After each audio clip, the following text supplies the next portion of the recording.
is going to be a look back on the books I read in 2023. Basically, I have a list of book questions on my phone. Some of these books that I read in 2023, I'm gonna fit into these questions.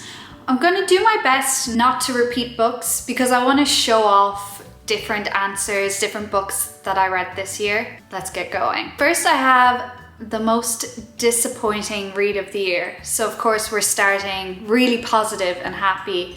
And the book I was most disappointed with this year was Twisted Games. So if you're not aware, Twisted Games is the second book in the Twisted series. There are 4 books. The first book was unhinged, like completely unhinged, but in an enjoyable, this is so silly, funny writing kind of way. This book had like the bad things that the first book had, like because there was parts I didn't enjoy, but it lacked that unhinged element, which is what made the first book more enjoyable to me. So I was quite disappointed because so many people online have said that Twisted Games is their favorite, or they prefer it more than the first book. And maybe that's because other people don't like the unhinged, but I got into this book series because it was supposed to be a bit like wacky, crazy. You're not really coming to it for realism, you know? So Twisted Games, well, it's not realistic. Like, she's a princess, by the way. Not like, ooh, super grounded, therefore I hated it. No, I just thought it would be better. I think the first 200 pages were like, okay, like it was quick enough. But then after that, I did not want to keep going. I wanted to put it down and never touch it again. However, I want to read the 3rd and 4th just to see how it goes and what happens. I just think this was not a strong sequel, if you will. So, sorry Twisted Games, but you are the most disappointing book of my 2023. Now we have the most overhyped book that I read this year, and this goes to Lessons in Chemistry. Once again, don't get me wrong here, I enjoyed the book. I just think so many people online were going crazy for it, but I didn't enjoy it that much. I read it quickly and I just kind of pushed through it, but at the end of the day, I didn't think it deserved as much highlighting it got. Every book club had talked about this book. This was book of the month every month for about the summer, I think. And I don't know, I just didn't really get it. Didn't get the hype. Good story and all. I don't think it was for me. It was also just straight fiction. Not my favorite, not like those, you know, literary beautiful masterpieces. I don't think I am a reader of beautiful literary masterpieces. That's probably just not who I am. I do enjoy that kind of books sometimes, but I just didn't think this lived up to the hype I was seeing online. Doesn't mean you won't like it. Next we have a book that surprised me. So the book that surprised me the most this year was Normal People. Remember what I said about not liking literary fiction, these fancy, award-winning, beautiful books? I actually really ended up enjoying it. I think it might be a little bit of bias because it was, you know, it's Irish and it felt very familiar to me. Like reading it was like, yeah, that is what it's like in a secondary school. Yeah, that is what it likes going to university.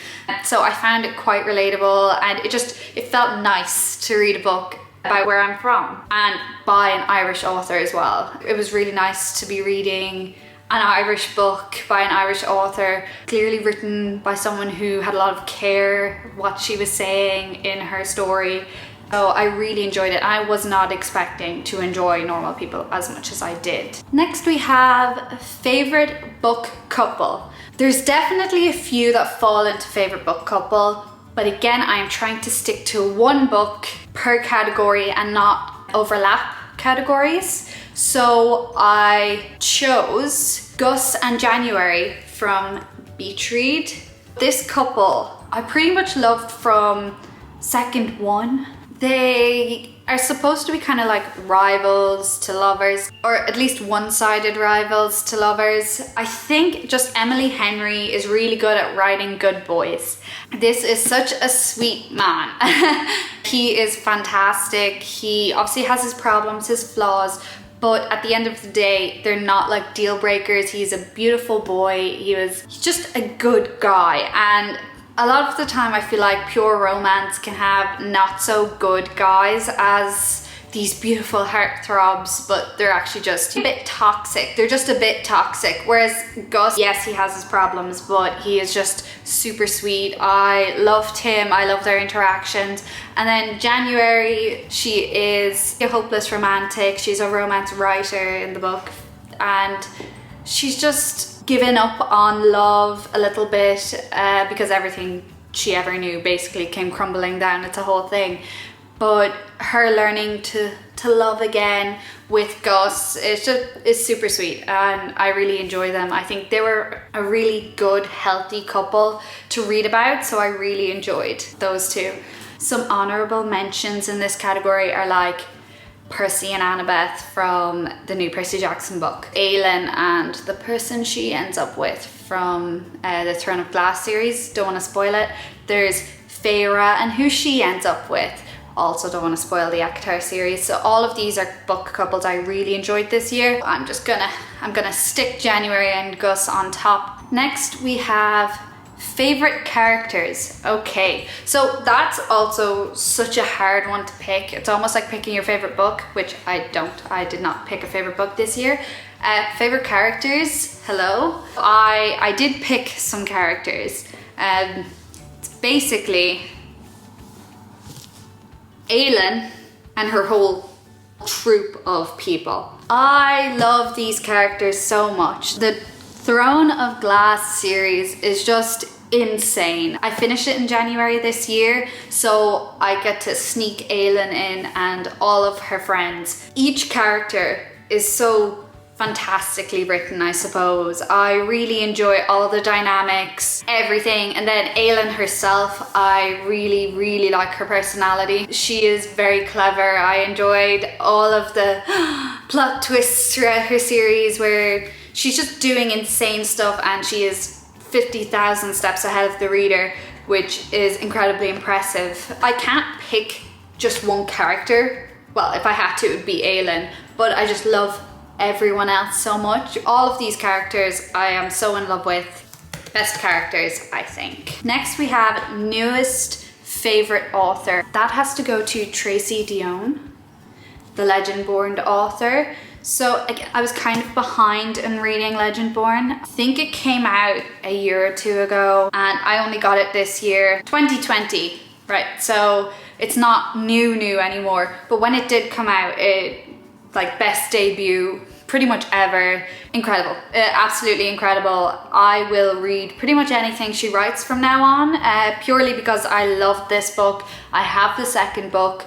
I love her writing. It's so interesting, and she really seamlessly has woven loads of different magic bits into the book. I really enjoyed. I will read her again. Whatever she releases, I'll be definitely keeping an eye on her in future. So that's a good one. Happiest book. So happiest book I thought was a bit of a weird one. A book this year that really made me happy would be Percy Jackson and the Olympians, The Chalice of the Gods. This book, the day it came out, I was scouring through bookshops to make sure I got it day of. I started reading it on the bus home, and I was smiling to myself. I love Percy Jackson, and therefore this book is just the best thing that could ever happen to me, essentially. I also started to go back and tab other bits that made me happy about it. So I will actually reread this and tab it up fully. I've already started with these tabs. Yeah, such a good book. It's also it's a kid's book, so it's also a very easy read and brings insurmountable joy to me. Hence why that is the happiest book of the year. The longest book I read this year. So this is a duplicate winner, I suppose, or duplicate book, because obviously it's the longest book I read, and it is Kingdom of Ash. This book is 980 pages long. Just beside my head. Have a look at this. It's massive. It was a great read. Look, you see that? It was a mammoth. This was a climb. Great book though, so worth it. And it was quite nice to have a really big book at the end of the series because it was all building up to this big massive book. Could just be a fantasy thing. Kingdom of Ash, my longest book. Next we have favorite cover.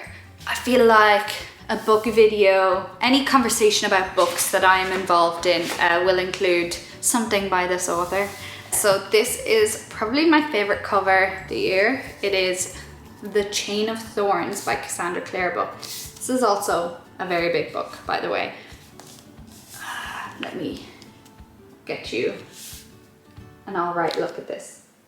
Gorgeous. So for context, the rest of the books have matching, they're all matching. They each have a different one of the main characters on the front with their dresses and their hair. So this is just a beautiful book. I have another dusk jacket that is actually reversible that has a different image on the front. So I thought that was pretty cool. Also, so look, you know, yeah, that's me for Katie. So I know that's not the cover. I just wanted to show you that I have the signed copy. Great book, beautiful cover. Next, we have a book I haven't stopped thinking about. I'm kind of cheating here, and I'm going to say there is a series I haven't stopped thinking about this year, and that is A Court of Thorns and Roses series as a whole. Ooh, rent-free. These books lived rent-free in my brain this whole year. I think I read this one in March, and then I read the rest of them in like one go in June because I actually couldn't bear to leave them. I could not put them down. I literally finished the second one and then the next day went out and bought the rest of them so that I could read them. Obsessed with this series this year. Love, love, love. Definitely could not get ACOTAR off my brain. Next we have, ooh, the cringiest book of the year. It's this. The Summer I Turned Pretty. Okay, the thing about The Summer I Turned Pretty is I watched the TV show and I quite enjoyed the TV show. It is also a bit cringy. I kept seeing like cute quotes online to be like, ooh, I want to read that. I want to see what the behind the scenes are. First of all, look how tiny it is. This is 200 pages, I think. I did tab because I wanted to keep track of whose side I was on. Conrad or Jeremiah's. Or Belly's, no one's. Belly should end up alone, based on this book. And the boy should just go see a therapist, honestly. That's the best I can say about it. I have tabbed where one or the other has won, or in most cases it was where one of them has pissed me off or done something icky. Or sometimes it was where Belly has really annoyed me. For example, here, she called her friend a slut. Yeah.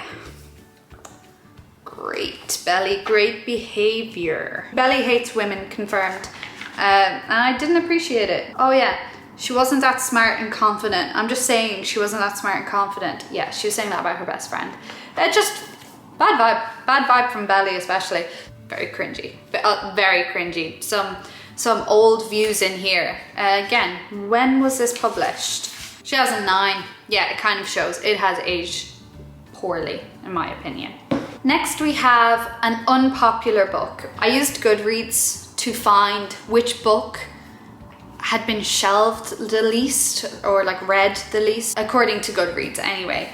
And so that book is Hollyborn Girlfriends. This book is all about friendships you have with girls. But deeper than that, it also kind of looks at how young women can be mistreated. As teenagers, something I really liked, and this kind of leads in with the normal people comments as well. It is written by an English author and written about like English characters.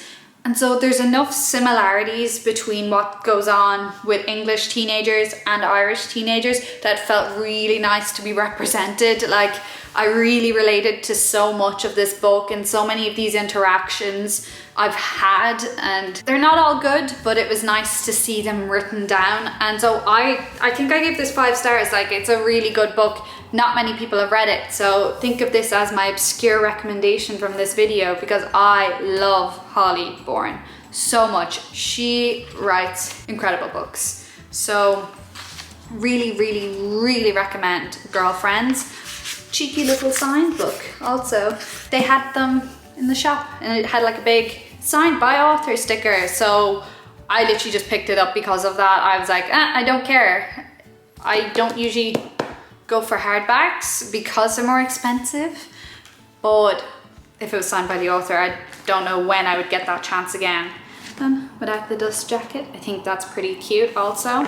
The last question was kind of, what was your Goodreads goal? How do you feel about it? Yada, yada, yada. My Goodreads goal this year was 30 books. So I wanted to read 30 books this year, and I did indeed hit it. I read 31 books.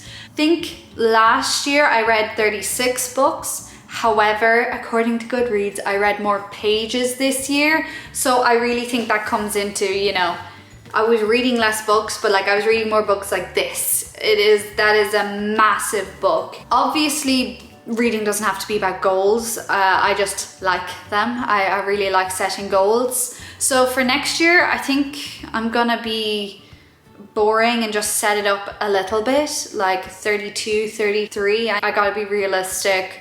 I don't know what I'm gonna be up to in 2024. I could get really busy, or I could want to do something else. I don't know. So I think I'm gonna go with 32 because it's more than this year. A good reading year, I think. A really good reading year. Thank you for watching. I just love books.